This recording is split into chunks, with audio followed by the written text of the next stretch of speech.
आयुक्त गढ़वाल मंडल विनय शंकर पांडे ने आपदा नियंत्रण कक्ष उत्तरकाशी में आयोजित मीडिया ब्रीफिंग में धराली आपदा को लेकर चलाए जा रहे राहत एवं बचाव अभियान तथा लापता लोगों की खोजबीन के प्रयासों के संबंध में जानकारी दी। मंडलायुक्त ने बताया कि मुख्यमंत्री के निर्देशानुसार धराली गांव के आपदा प्रभावित को तत्कालिक तौर पर 5 लाख रुपए की अनुग्रह राशि का वितरण शुरू किया जा चुका है। मुख्यमंत्री की घोषणा के अनुसार प्रभावितों के लिए राहत एवं पुनर्वास का बेहतर पैकेज तैयार कराया जा रहा है, जिसके लिए सचिव राजस्व की अध्यक्षता में 3 सदस्यों की एक उच्च स्तरीय समिति बनाई गई है। आपदा से हुई क्षति का आंकलन और प्रभावितों से वार्ता के लिए समिति के सदस्य आज उत्तरकाशी पहुंचेंगे। मंडलायुक्त ने बताया कि आपदा प्रभावित क्षेत्र में युद्ध स्तर पर रेस्क्यू अभियान चलाकर 1278 लोगों को सुरक्षित निकाला जा चुका है। प्रभावित क्षेत्र में फंसे सभी बाहरी लोगों एवं जरूरतमंद स्थानीय लोगों को वहां से निकाल लिया गया। मलबे के भीतर दबे लोगों की खोज करना शासन की सर्वोच्च प्राथमिकता है, जिसके लिए एनडीआरएफ की टीम सहित अलग से एक विशेष अधिकारी मौके पर तैनात हैं। एसडीआरएफ की आईजी भी मौके पर कैंप कर रही है। देहरादून से 10 विशेषज्ञ भूवैज्ञानिकों की एक विशेष टीम भी भेजी गई है। राहत एवं बचाव कार्य तथा सर्च ऑपरेशन को तत्परता से संचालित करने के लिए जिलाधिकारी लगातार प्रभावित क्षेत्र में ही कैंप कर रही हैं। प्रभावित लोगों को पर्याप्त मात्रा में खाद्यान्न, कपड़े व दैनिक उपयोग की सामग्री उपलब्ध कराई जा चुकी है। मंडलायुक्त ने बताया कि अभी तक प्राप्त विवरण के अनुसार इस आपदा में 43 लोगों के लापता होने की सूचना मिली थी, जिनमें से धराली गांव के एक युवक आकाश पवार का शव बरामद हुआ। मृत युवक के परिजनों को आर्थिक सहायता प्रदान की जा चुकी है। शेष लापता 42 लोगों में नौसेना के कार्मिकों के साथ ही धराली गांव की 8 तथा निकटवर्ती क्षेत्रों के 5 लोग शामिल है। टिहरी जिले का 1, बिहार के 13 और उत्तर प्रदेश के 6 व्यक्ति भी लापता बताए गए हैं। इनके अतिरिक्त 29 नेपाली मजदूरों के लापता होने की भी सूचना मिली थी, जिनमें से मोबाइल नेटवर्क बहाल होने के बाद 5 व्यक्तियों से संपर्क हो चुका है। शेष 24 मजदूरों के संबंध में उनके ठेकेदारों से अधिक विवरण नहीं मिल पाया। संबंधित ठेकेदारों को कहा गया कि इन मजदूरों को जहां से लाया गया वहां से उनके मोबाइल नंबर तथा अन्य जानकारी प्राप्त की जाए। ऐसा माना जा रहा है कि अभी तक सकुशल मिले 5 मजदूरों की तरह शेष अन्य मजदूर भी अन्यत्र जा सकते हैं। केदारनाथ आपदा के दौरान भी लापता बताए गए कई लोग प्रभावित क्षेत्र से वापस अपने घर पहुंच चुके थे। अन्य राज्यों के लापता लोगों के घरों का पता जुटाकर भी उनकी खोज खबर का प्रयास किया जा रहा है। इन लोगों के बारे में अंतिम वस्तु स्थिति 1-2 दिन में साफ होने की उम्मीद है। हर्षिल में भागीरथी नदी पर बनी झील से पानी निकासी के प्रयास शुरू। मंडलायुक्त ने बताया कि हर्षिल में भागीरथी नदी पर बनी झील से पानी निकासी के लिए सिंचाई विभाग उत्तराखंड जल विद्युत निगम लिमिटेड के द्वारा गत दिन से काम शुरू कर दिया गया है।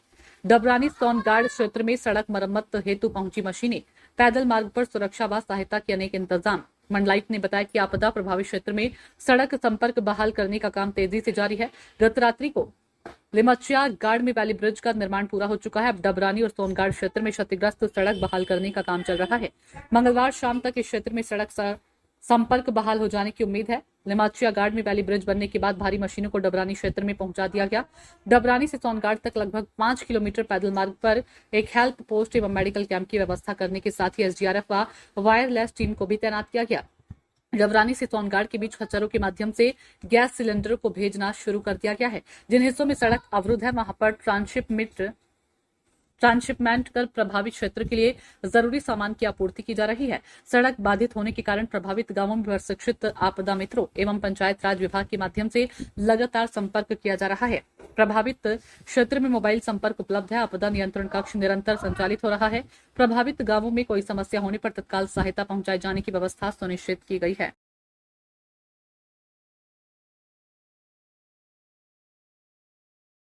विदित है कि धराली में जनपद उत्तरकाशी का एक दूरस्थ गांव है। वहां पर 5 तारीख को एक आपदा आई थी और उसके उपरांत नेक्स्ट डे मॉर्निंग में ही माननीय मुख्यमंत्री जी सबसे पहले वहां गांव में पहुंचे थे और उन्होंने वहां के हालात का जायजा लेने के बाद बड़ी संख्या में राहत सामग्री, प्रशासनिक machinery, SDRF, NDRF, army, police के जवान, प्रशासन के अधिकारी सभी का बड़ा तेजी से मोबिलाइजेशन हुआ। और हम लोगों का आज की तारीख में जो स्टेटस है मैं थोड़ा आपको अवगत कराना चाहता हूं कि 4 दिनों के चले रेस्क्यू ऑपरेशन में लगभग 1278 लोगों को हमने वहां से सुरक्षित निकाल लिया। अब वहां से जो लोग भी फंसे हुए थे, चाहे वो बाहरी प्रदेश के लोग हों या जो लोग वहां से आना चाहते थे स्थानीय लोग, उनका सभी का रेस्क्यू किया जा चुका है। दूसरा, वहाँ की जो विद्युत आपूर्ति व्यवस्था थी वो बहाल कर दी गई है। हमारे मोबाइल नेटवर्क जो बुरी तरह से प्रभावित थे उन सबको रिस्टोर कर दिया गया है। सप्लाई डिपार्टमेंट और फूड डिपार्टमेंट सभी ने बहुत ही अच्छा कार्य किया और पर्याप्त मात्रा में वहाँ पर खाने पीने का सामान, अनाज, राशन, साथ ही साथ मॉर्निंग से लेकर इवनिंग तक एक व्यक्ति को अपने दैनिक उपयोग की जो भी वस्तुएं होती हैं वो सब लोगों को काफ़ी बड़ी तादाद में उपलब्ध करा दी गई हैं। ठंड के कपड़े, जूते, गम बूट, चप्पल, ये सारे सामान वहाँ पर पहुँचा दिए गए हैं। जिलाधिकारी लगातार वहीं पर कैंप कर रहे हैं और माननीय मुख्यमंत्री जी का 2 दौरा वहाँ पर हुआ। वो खुद धराली गांव तक गए, हम लोग भी साथी थे उनके, गांव वालों से उनकी बातचीत भी हुई। फौरी तौर पर 5 लाख रुपए की अनुग्रह राशि देने की भी माननीय मुख्यमंत्री जी ने घोषणा की थी, वो भी उसका भी वितरण प्रारंभ हो गया है। एक उच्च स्तरीय कमेटी बनाई गई है जो राहत और पुनर्वास के एक पैकेज को तैयार करेगी, जो सेक्रेटरी रेवेन्यू की अध्यक्षता में होगी और उम्मीद है कि आज दोपहर तक वो कमेटी भी यहाँ आ जाएगी और यहाँ पर वो कैंप करके एक एक प्रभावितों से बातचीत करके क्षति का आकलन करके एक अच्छा राहत पैकेज जो दिया जा सकता है वो देगी। रोड की जहाँ तक कनेक्टिविटी का सवाल है, रोड की भी हमारी कनेक्टिविटी जो हमारा सबसे बड़ा बॉटल नेक और एक जो प्रॉब्लमेटिक एरिया थी वो थी वैली ब्रिज की। वो वैली ब्रिज कल रात में बहाल हो गया और अब सोनगाड और डबरानी की जो एरिया है वहाँ पर भी काम चल रहा है। अभी एक सूचना भी आई थी कि एक काम करते समय डबरानी में एक हमारी पोकलैंड भी थोड़ा सा नदी में चली गई, हालांकि जो उसमें ड्राइवर था उसको बचा लिया गया है, पर थोड़ा सा कठिन है वहाँ पर कार्य करना। लेकिन हम लोग उम्मीद कर रहे हैं कि कल शाम तक वहाँ की रोड की कनेक्टिविटी भी हम बहाल कर देंगे। जो सिलेंडर्स की आपूर्ति थी वो भी उसी रोड के माध्यम से की जा रही है और जहाँ पर सड़क थोड़ी बहुत अभी ठीक नहीं हो पाई है वहाँ ट्रांसशिपमेंट के माध्यम से भी जरूरी सामान पहुँचाए जा रहे हैं। ये कुल मिलाकर मोटा मोटा हमने आपको एक जानकारी दे दी। जहाँ तक मिसिंग पर्सन्स की बात है, ये भी एक इम्पॉर्टेंट इशू है।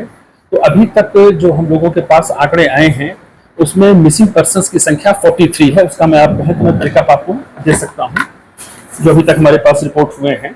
इन 43 में 9 पर्सन्स आर्मी के थे जो पहले दिन ही जो दुखद घटना हुई थी, और इसमें 13 लोकल के लोग थे। इसमें 8 हमारे धराली के थे। इसमें से एक डेड बॉडी भी मिली थी हमें पवार जी की, और उनको नियमानुसार जो भी हम लोग सहायता दे सकते थे, उसकी भरपाई तो नहीं कर सकते लेकिन जो हम दे सकते थे वो हम लोगों ने दिया है। और 5 नियर बाई के लोग हैं, धौतरी के और आसपास के लोग हैं। तो लोकल्स 13 हैं। टिहरी का एक व्यक्ति अभी जो मिसिंग रिपोर्टेड है, बिहार के 13 लोग हैं और यूपी के 6 लोग हैं।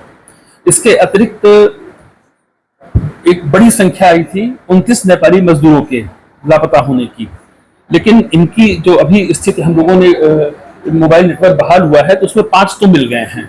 अब ये संख्या घटकर 24 हो गई है और इनके जो कॉन्ट्रैक्टर्स हैं उनसे संपर्क किया जा रहा है। उनके पास बहुत डिटेल नहीं है और हम लोगों ने उनसे ये कहा है कि आप जहां से लेबर में गई है वहां से कांटेक्ट करिए आप, ताकि उनकी पूरी डिटेल मिले, उनके मोबाइल नंबर मिले। तो हो सकता है कि ये नंबर्स अभी मुझे लगता है कि अभी काफी घटे नहीं है, क्योंकि अभी कल तक 29 थे, अब ये 24 हो गए हैं। तो अभी इसमें हमको थोड़ी सी प्रतीक्षा करनी पड़ेगी, लेकिन जो हमने 43 का आपको आंकड़ा बताया है ये अभी तक कंफर्म्ड है। और इसके साथ ही साथ जो लोग बिहार के 13 मिसिंग है, यूपी के, इनके भी घर के एड्रेस वगैरह मांगे जा रहे हैं। क्योंकि मेरा पर्सनल एक्सपीरियंस है, जब लास्ट ईयर केदारनाथ जी में आपदा आई थी वहां काफी बड़ी संख्या में मिसिंग लोगों के बारे में बताया गया, और जब 4 दिन बाद नेटवर्क बहाल हुआ, लोगों के मोबाइल चले, उनकी लोकेशन ली गई, तो शुरुआत में आया कि 3 लोग राजस्थान के लापता हैं और ये तीनों जयपुर में अपने घर पहुंच चुके थे। हमारे ख्याल में हमारे साथी भी वहां पर थे कवरेज में। तो अभी हमें इसमें थोड़ी प्रतीक्षा करनी पड़ेगी और 1-2 दिन के अंदर जो भी वस्तु स्थिति होगी आपको लोगों को समय समय पर हम अवगत कराएंगे। लेकिन अभी हमारा आंकड़ा 43 के मिसिंग का है। ये हम इसको जितना हमने अपने डिफरेंट सोर्सेज से कंफर्म किया है उसमें पाया गया है, और जो नेपाल के हमारे मजदूर हैं उसमें 5 मिल चुके हैं। 24 का भी हम डेटा कलेक्ट कर रहे हैं। अगर डेटा हमको मिल जाता है, इनको ट्रेस करने के बाद शाम तक या कल मॉर्निंग तक आप लोगों को हम अपडेट कर देंगे। Thank you.